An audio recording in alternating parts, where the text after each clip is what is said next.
Thank you, Ceann Comhairle.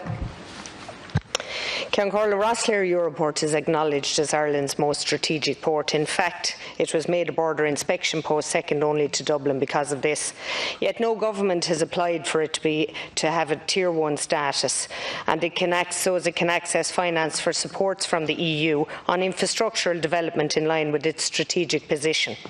In the programme for government of 2016, under the heading, and I quote, "Attracting Jobs and Investment, 10T Funding," in the first 3 months the new government will apply to the EU for the revision of the 10T core network, including applying for the reinstatement of the cross-border Western Arc, which included Rosslare Europort.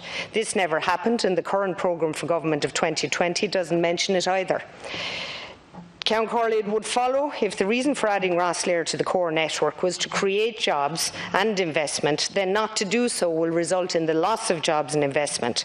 It won't stop there, Ceann Comhairle. The government's negligence in not applying to the EU to make Rosslare a core network port like Dublin and Foynes will result in the failure to keep Ireland's exports and imports competitive. Commercial traffic will slow down because of increased regulation when Brexit is upon us at the end of the year, and as an island nation, 90% of goods are moved by roll-on, roll-off freight services. The road freight transport sector will be subject to the new EU legislation known as the Mobility Package, which is detrimental to Ireland because of our geographic location on the periphery of mainland EU. The need for a daily direct service to circumvent the chaos of the land bridge will never be greater. These calls have been ignored, and to continue doing so will lead to a huge increase in delays, leading to an increase in cost to the land bridge that won't work. The people of Ireland will be unforgiving when rising consumer costs for the most basic of items like bread and sugar, as well as job losses, could have been avoided. Ceann Comhairle, what I'd ask the Taoiseach is to tell the country why they're neglecting to take actions that should be taken in relation to keeping the country from catastrophe now and post-Brexit. Thank you very much, Deputy Taoiseach. I want to thank the Deputy for her question and raising the key issues pertaining to Rosslare Europort. And in the context of Brexit, the Government is acutely aware of the necessity to work with the port and the department and offices responsible in preparing for the additional border controls and other impacts that will arise from Brexit. And we acknowledge the role of Rosslare in that regard. And the Deputy is correct that given the challenges and difficulties that will arise in relation to the land bridge post-Brexit, we need to make sure that we utilise and maximise all available facilities and capacity that we have. Now, in relation to the Tier 1 proposal, I think the Deputy is aware as to how all of that developed back in 2013 in terms of the designation of ports on the basis of overall tonnage. I think at the time Rosslare would have had 2.5%. Our ports are responsible, ports generally, the Tier 2 ports were 2.5% of overall tonnage to Irish ports. The Tier 1s are about 15 to 20%. Now, post-Brexit, the situation is changing, and we do have to diversify our approach. And we are, and I know Rosslare Port has been involved with the County Council and with private sector interests, and are also seeking a free zone in that area.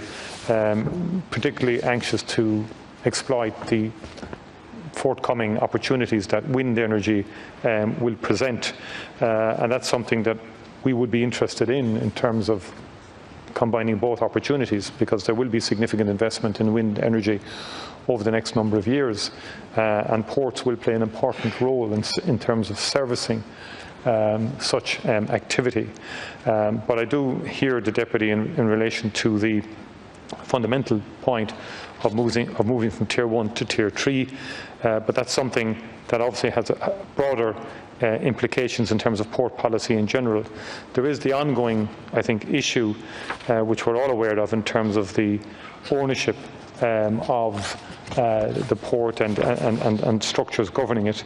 It's unique, as we know, among the state commercial ports, and that's something that I think we should work on in terms of creating a better status for the port into the future. Thank you, Taoiseach. Deputy Murphy. Thank you, Count Corla. Just on your comments, Taoiseach, in relation to the ownership, it's not an obstacle to something like applying for Tier 1 status, and given that it was in the programme for government in 2016 to apply for Tier 1 for Rosslare, I think that it should be re-entered into this programme for government. And just to remind you that fines actually didn't meet the requirements either. It's intimated that it more had to do with the position of the Finance Minister coming from the same county at the time. But just to move on, I appreciate your comments in relation to the free zone. You'll know that Britain is preparing to apply for 10 free zones post-Brexit, and to prepare them for the backlash of leaving the EU. So I'm proposing that Rosslare Europort become a free zone to allow an intake of stored goods and supplies that up to now it was not necessary because of the customs union. We tend not to store product. We must capitalise where possible and make Rosslare a free zone, which is the smartest way to allay fears that cash flows will be eaten up on duties and taxes on goods in storage, which will only serve to drive up costs again, and if that storage is not contained in a free zone.